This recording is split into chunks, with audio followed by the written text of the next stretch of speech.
thank you, Tom, for the introduction. Thank you, everyone, for attending this presentation. In this presentation, we're going to discuss the use of simulations for learning in online science courses. I have more than 15 years of experience teaching higher education chemistry courses, and my experience includes teaching small classrooms, large classrooms, and auditorium lectures in person. And I also have more than 7 years of experience teaching online courses. So Mike and I met because we are both instructional designers, and his team supports my online courses. And I am very thankful for that because Mike is an expert in the field of games. Hi, everyone. Yeah, like Anamary said, and like Tom said earlier, in addition to being an instructional designer, I have about 8 years of experience developing board games. Combining my job and my longtime hobby for this project, along with Anamary's expertise, allowed us to create a unique experience that's fun, engaging, and reinforces the course material. And we're very excited to tell you all about it. However, at the end, Anamary, explain this. All right, so at the end of this presentation, we would like to accomplish the following objectives. We're going to recognize the challenges we faced, explain the benefits of incorporating these activities, and describe the approach we used to create this simulation.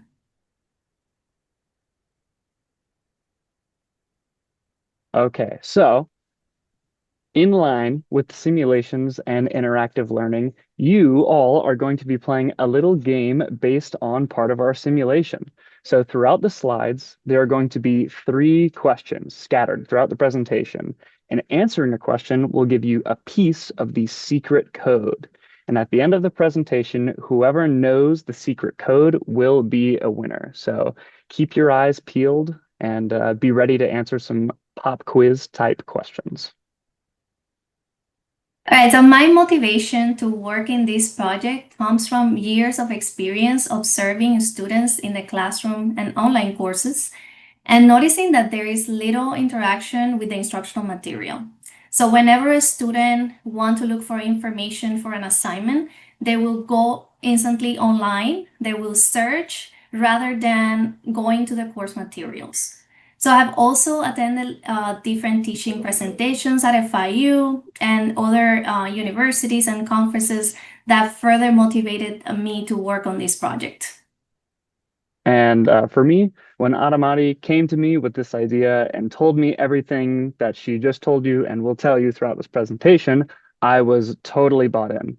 We had an amazing opportunity to give students simulated hands-on experience that can prepare them for real lab work, something that they haven't seen necessarily in their other online courses. We also had an opportunity to give students something fun, something that they look forward to, that they can tell their friends about. I wanted the students to be immersed and invested in the story we tell, all while applying what they learned in class. That was my motivation to craft that experience. So I saw that there is a need to incorporate learning activities that promote student interaction with the instructional material and increase student motivation, collaboration, and lifelong learning in online courses. So different ideas started to surge, so like games, simulations, and gamification. Before we continue, I would like to provide definitions to these important terms because it's the basis of the activity that we created.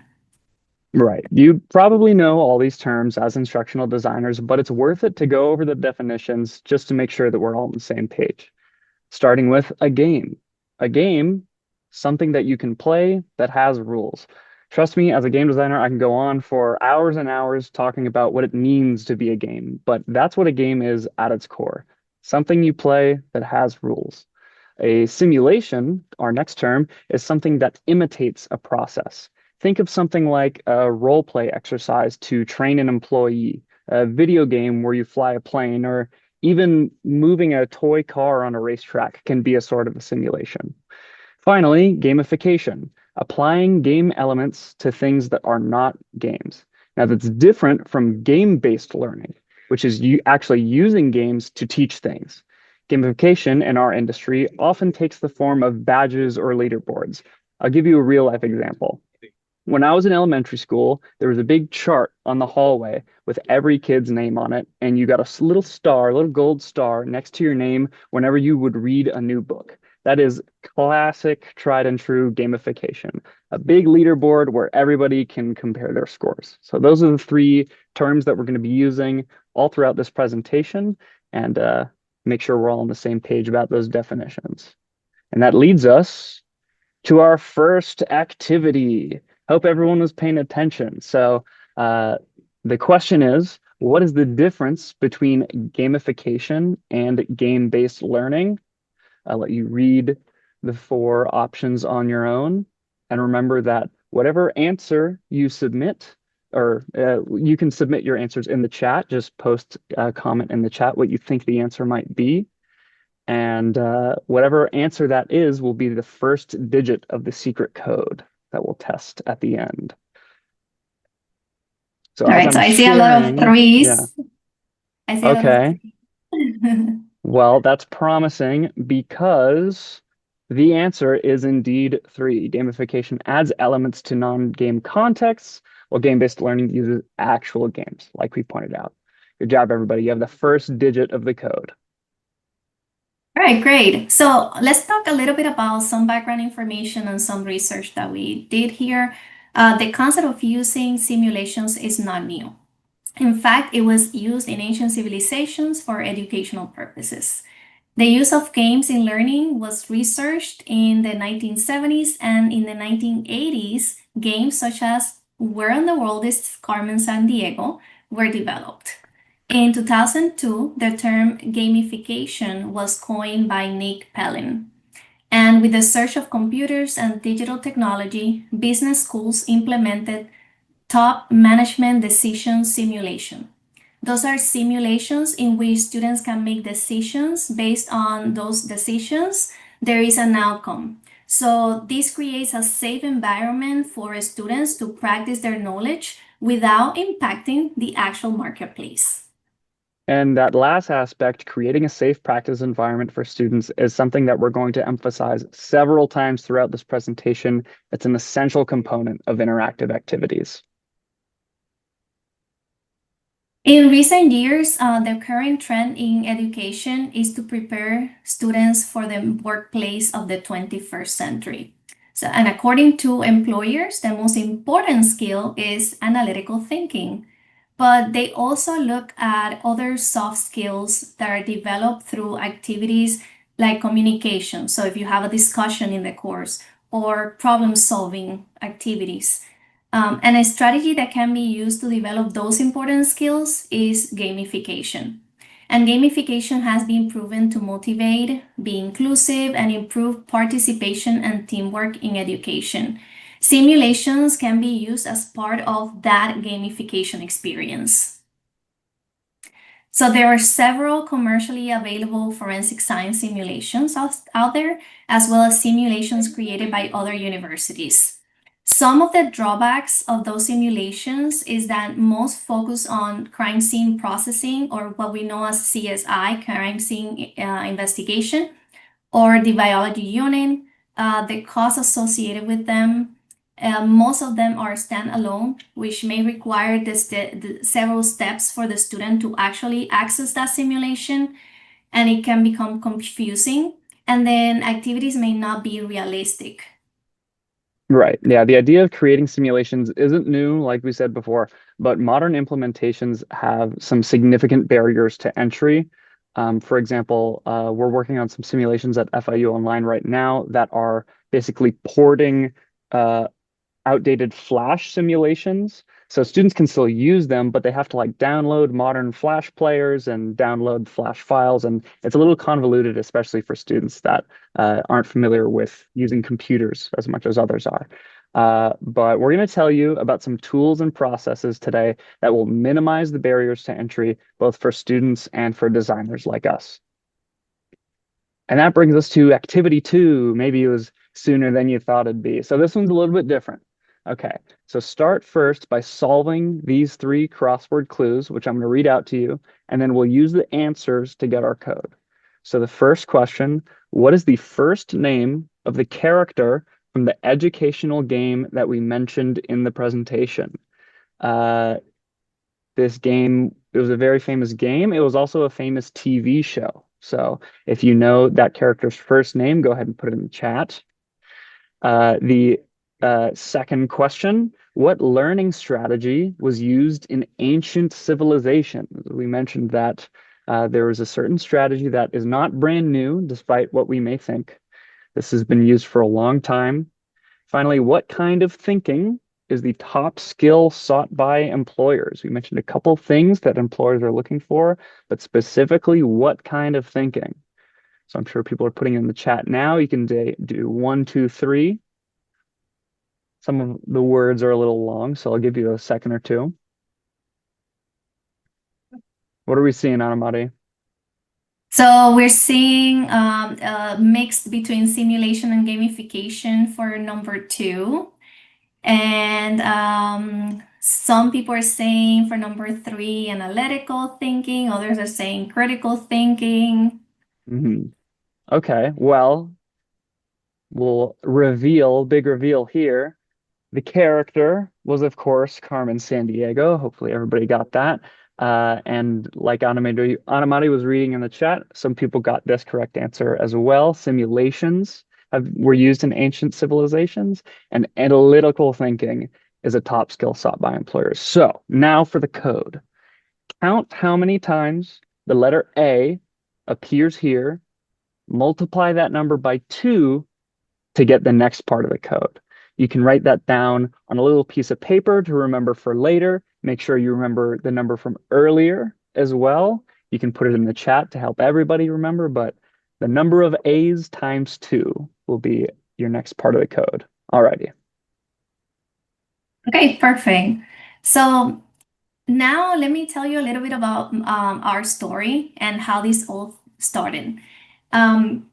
So this is a short version because there were many others who supported our work. And so this is only a small representation of how it started. I wanted it to create a lab activity for students to have an experience working in a lab setting. So I went to my instructional designer, Connie, and she was very supportive of the idea and even suggested, why don't we create a escape room theme? And with that idea, we went to Mike. And when we talked to Mike, he was immediately on board with this idea. Yeah. So we went ahead and we created our lab simulation prototype, which we titled the Escape Lab. So Mike and I learned to use Articulate Storyline 360 to create this Escape Lab. The Escape Lab starts with a story, with a script narrated by Mike, and instructions for students to follow. This prototype consists of several rooms within a typical crime lab. There are a total of 4 rooms: the physical examination room, the microscope room, the chemical analysis room, and the instrument room.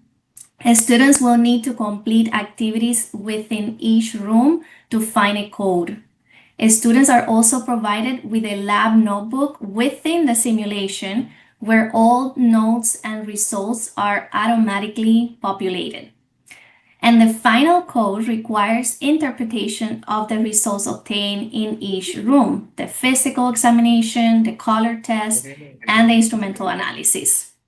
At all times, students can freely move between rooms and complete any activity in any given order.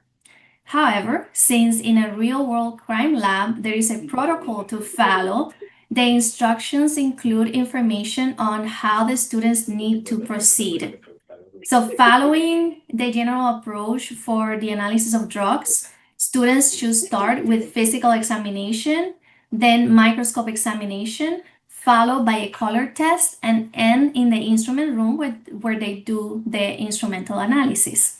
The activity we have created is tailored specifically to the needs of my students in the course, and the information students reveal in this learning activity is directly aligned with instructional material and learning objectives of the course.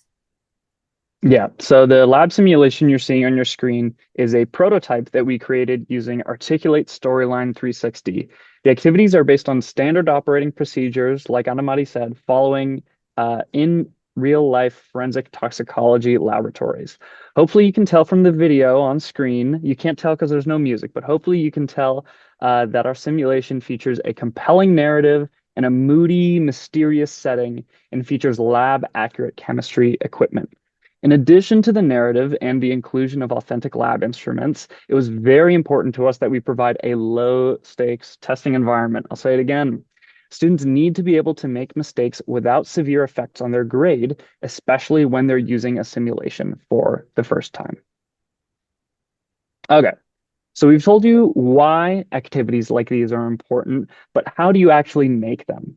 Our approach for this project was similar to my approach for developing board games, which is to prioritize fun alongside effective and intentional gameplay. I'll walk you through the process now, starting with, and here's our little guide, Dr. Avogadro. The process starts with the brainstorming session. Anamary, Connie, and I got together and started talking about what this simulation might look like. We thought about what skills from the course should be tested and how those skills contribute to an overall learning objective. Once we knew what Anamary, the instructor, of course, and designer, wanted to test, we really let our imaginations run wild. And I encourage you to do the same. What would make for a memorable assignment? What feeling do you want the students to have? What type of activity can provide that experience, provide that feeling while still testing skills that the students learned in the course? You need to think about the setting of the activity and whether there's a story being told. We'll touch on story and narrative a little more later. Within the context of that story, what are the players actually doing? Now, what I just said is a little abstract. Within the context of a story, what are the players actually doing? So let me give you an example. In our simulation, your lab manager comes up to you and tells you the lab will get shut down if you don't identify the mystery substance by the end of the night. So the players know, okay, I have to perform some lab tests on the substance and use my knowledge from class to correctly identify it. The activity is contextualized by the story. So that's what I mean by contextualizing the activities. Finally, you need to think about how they'll be graded, the students. Is it a completion grade? Do you care what answers they get or what steps they take? Maybe you do, maybe you don't. There are a lot of things to consider, so you might need a few sessions to iron out all these details. You don't have to figure out everything in one go. Our first meeting on Amati, I think, was 2 to 3 hours, maybe a little more, and we were very exhausted by the end of it. So we needed a couple more to really, give our brains a break and get to it another day. By the way, it is essential that you all take a lot of notes like the ones that you're seeing here and on the next slide. You might forget something that you talked about during a session, and going back to your notes can be a really big help. So the next part of the process is the outline. Anamary and I put pen to paper and wrote out exactly how the activity will proceed for the student. When we laid it all out on all the sheets of paper, it was almost like a giant flow chart or like a giant branching scenarios diagram. We wrote out how the story should play out, how the instructions are given to the student, what motivation they have for completing the assignment, everything. We wrote down exactly what information from the course should be tested. We drew pictures of what the students would actually see while playing. That's from the notes that you're seeing on the screen right here. These are the little drawings that we did. We outlined how every activity would play out, when they would be presented to the students, and how they contributed to the overall grade. Finally, we wrote down everything that Anamary wanted to assess and started to think about how we can store that information in the simulation so that it can be eventually submitted in a way that makes sense for Anamary to grade, right? Like when the students are playing the activity, say they write something down in their notebook, the program should store whatever information they wrote down to be able to submit to Anamary for a grade.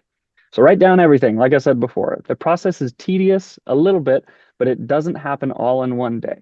Take your time with it. As even though it's tedious, it's also very fun and fulfilling. If you've had your nose to the grindstone for too long, just step away from the project, take a breather, sleep on it, and come to it another day. Okay, that's the outline, which is a very, very big part of it. Next, we're moving on to the next big part of it, the development stage. It's at this point that you'll want to select which tool to use for your simulation or activity. We chose Articulate Storyline 360 because for such a complex activity, we needed a program where we could carefully curate the user experience. That, and because our department had some licenses that we could use. If you are making a simulation, you should know that there are plenty of options to choose from if you're intimidated or just generally don't want to use Articulate Storyline. If you're designing a role play simulation, you can do that face-to-face over Zoom, or even utilize something like ChatGPT to curate that experience for students. H5P is another tool at your disposal. It's fairly easy to learn and has many plug-and-play interactions that you can implement into your course. Finally, if you're looking for more advanced options that give you full control over the user experience, even more than Articulate Storyline, Godot and Unity are free-to-use video game engines. I mentioned free-to-use. All of these things that I've mentioned so far, with the exception of Articulate Storyline, are free to use. These programs, Godot and Unity, have a pretty steep learning curve, but if someone on your team has game design experience or is willing to learn some, then it's definitely an option to consider. Now onto some general development tips. These tips are based on our experience with Articulate Storyline 360, but they apply to any activity or simulation you're working on. First off, start small. Don't try to make the entire project in one go. Build one tiny part of one tiny activity at a time, make sure it works, and then move on to something else. Once you've worked on and finished a bunch of little activities, little by little, you'll have enough pieces to put together this grand puzzle, and you can start connecting them together. After that, this project will start to feel cohesive, but don't worry if it doesn't when you're just working on these, little independent ones to begin with. Another tip, use placeholder assets. Don't worry, as tempting as it may be, don't worry about the appearance of the activity at this stage. This is a prototype, so if you need to use a big red rectangle or a big red circle, use it. It's okay, you can worry about the aesthetics at a later stage. Another tip is play testers, and I'll talk about them a lot. Test your project constantly. When you finish a little segment, test it to make sure it's working as intended. When you have enough of it developed, consider inviting one of your peers over to your desk to have them run through the simulation. Pay attention to what they do, what feedback they provide to you, what confuses them, what they like, what they don't like. Use all that information to improve the simulation before you hand it off to students. Finally, have no fear.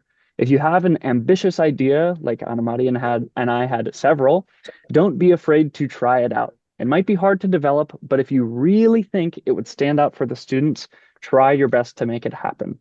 I promise it'll pay off in the end. Next up comes the polishing phase. You need to run through your simulation a million times and find every bug. This is where your playtesters come in handy. Reach out to your go-to playtesters who already know how the simulation works, but also reach out to new playtesters. Their experience will be more similar to that of a student using the simulation for the first time. When playtesting, you should do perfect runs and you should do what I call ugly runs. A perfect run is what it sounds like. Pretend you're a student who's going to get an A+ on this assignment. Proceed through the simulation in the perfect order and click on all the right buttons. Make sure that it's possible to complete the activity perfectly, because if it's not, then how are students going to get good grades? Next, and equally as important, is to do some ugly runs. On an ugly run, you will basically be trying to break the simulation that you just made. Proceed through the activity as if you're intentionally trying to fail. Click all the wrong buttons, do the things that you think students would never actually do in an assignment setting. When you do an ugly run, your goal is to find bugs that break the simulation and stop students from progressing through the activity. You never want to deliver a simulation that students can't complete, even if they aren't clicking where they're supposed to. They should have that freedom to be able to click wherever they want. Playtesters, especially those who play video games, are excellent at finding bugs and glitches.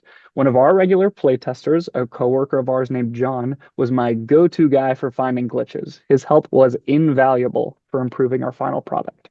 All right, once you've done all the playtesting, you can add the final assets. This is where you can replace those big red rectangles with final polished assets that either you created or you licensed from online. If the characters in the simulation speak, consider recording voice lines and adding them to the project. In our simulation, the antagonist, Dr. Avogadro, was played by yours truly, and it was actually a lot of fun doing sort of voice acting work. Finally, do an accessibility pass for the whole project. And I'll talk more about what goes into an accessibility pass in just a moment. So that's the whole polishing process. Next up, the final stage, publishing. Simple. Export it, add it to the files of your learning management system, embed it into the page, you're good to go. Let students have at it. Be sure to include instructions and a rubric on the assignment page that the students see so that they know how to open the activity and they know how they're being graded. So just a big review. Oh, go for it, Anamary. So one thing that I want to mention on the previous slide about creating this assignment, the activity that we created specifically is manually graded. So the students will submit a screenshot of their work and I will review it manually and then give them a grade. But I know that there's some part of the simulations, if you create it that way, that you can make it more automatic. Yeah, it's through exporting something called a SCORM package, which is very technical, but you can make it automatically graded and synchronized to your gradebook. Good point. So the big review after the brainstorming session, or multiple sessions in our case, you write your outline all on paper. You use that to develop the project. You polish it up, replace all those red rectangles, and then you publish it for students to enjoy. All right, so some of the challenges to consider when creating an activity like the one we're presenting here include learning the tool. For example, like I mentioned before, Mike and I had to use Articulate Storyline 360 and learn it. And however, some tools will be easier to learn than others, and it also will depend on how comfortable you are with new tools and technology. So, for example, a simple tool like that Mike mentioned was Zoom. And when we talk about simulations in Zoom, what we talk about is a live, you connecting synchronously with the student and maybe doing a role play of something in your course.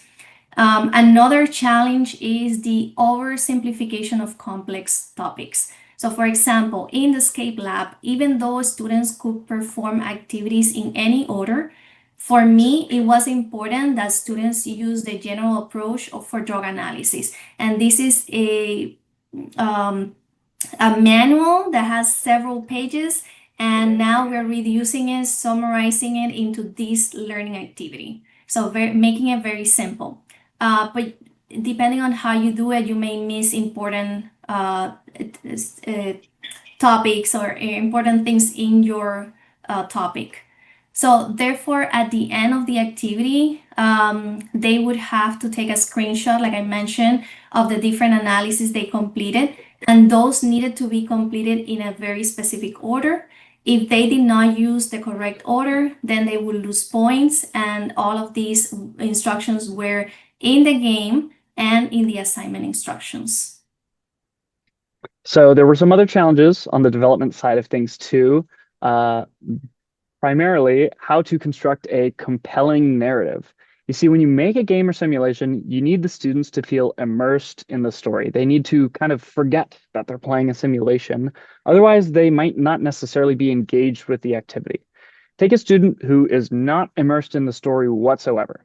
If the simulation asks them to do something, they'll think, I just have to do this because this is a simulation that I'm getting a grade for, and I just have to do it, right? They're not engaged. They're just kind of coasting through the activity because they think they have to.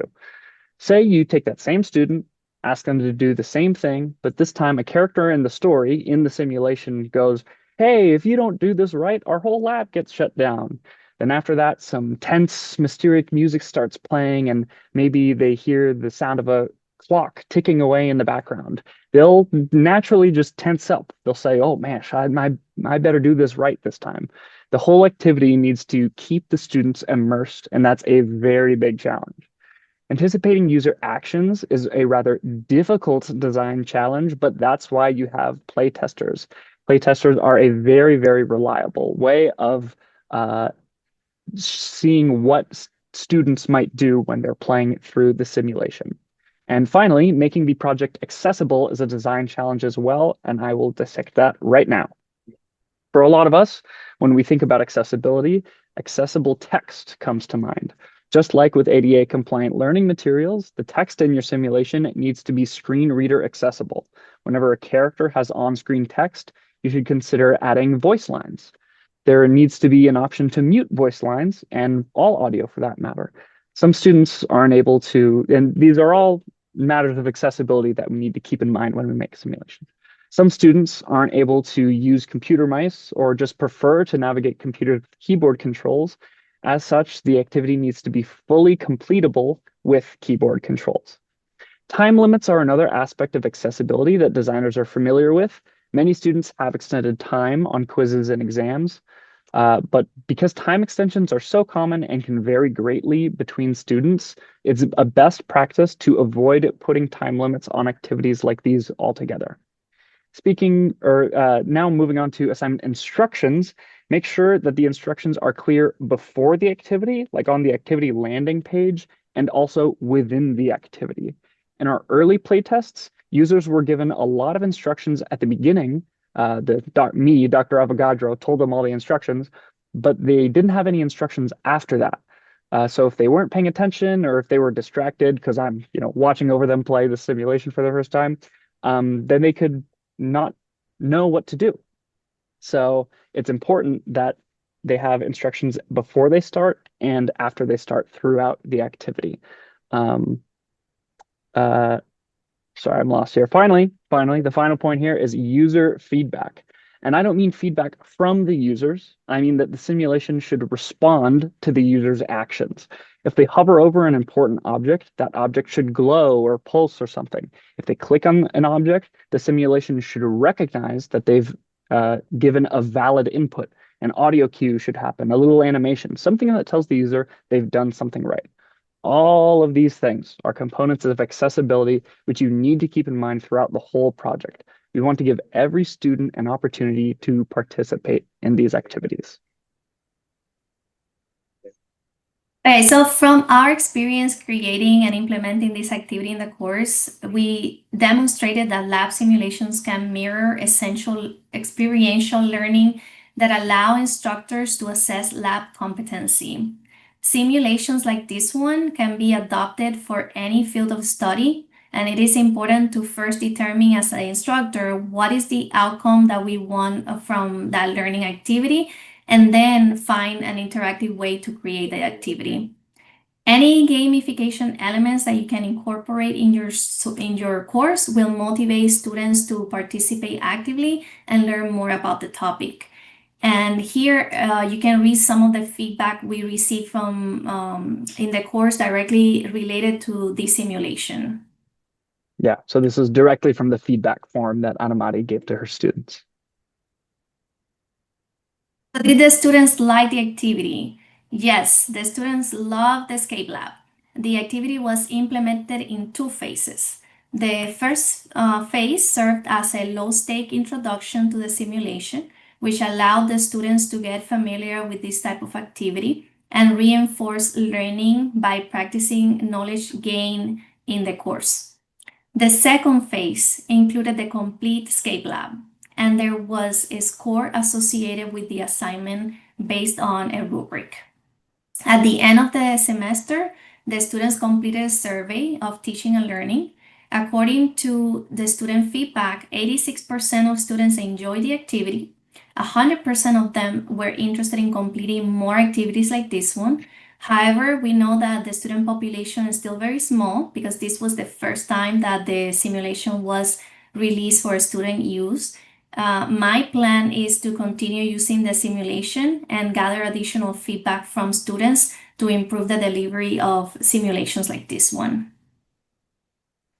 So we're nearing the end of our presentation, and the final question comes up. Activity 3, which of the following is a benefit of using simulations in higher education? You can put your answer in the chat for the final digit of the code. Which of these things have we said 35 times in a row throughout this presentation? Which of the following is a benefit? Are we getting some answers in the chat, Anamary? Yes, we are getting a lot of fours. A lot of fours. That doesn't 1-1. surprise me. That doesn't surprise me. Way to go, everybody. All We know right. that we need this to be a safe environment for practice. So, to the best of our knowledge, there is no recent research suggesting that using simulations alone in the course will result in the desired outcome for students. Instead, our recommendation is to include discussion sessions along with the simulation to promote collaboration and engagement. The learning activity should align with the objectives of the course, and gamification should provide a meaningful experience, not just entertainment. So in our future plans include creating a final version of the prototype with a more cohesive look and improved graphics. I do plan to create similar or additional simulations for another course that would also be of a similar topic in which the students can learn in the lab, but they learn in an online course. So just a few acknowledgements here. We would like to acknowledge Connie Saltov for contributing in the design and escape room for the lab activities, the content creation team here at FIU Online for providing the licenses for the Storyline 360 and the images used in the prototype. The learning design team also here at FIU for their guidance on accessibility, and overall the FIU Online team and department for their support for instructional designers and career development and professional growth. All right, everybody, the time has come. What is the secret code that we need to type in? Go ahead and type it in the comments. Whatever you say there, I will type in. All right, so I think everybody got it. Seeing some answers. 3, 1, 0, 4, and woo, we did it. We got the secret code. Good job, everybody. All right, well, thank you so much for joining us here today. We are so excited that all of you are showing an interest in improving the student experience with simulations and interactive activities. I believe we have just a couple more minutes for Q&A. So if you have a question, feel free to type it in the chat, and you can also see our contact information on the screen if you have specific questions later that you want to follow up with us about.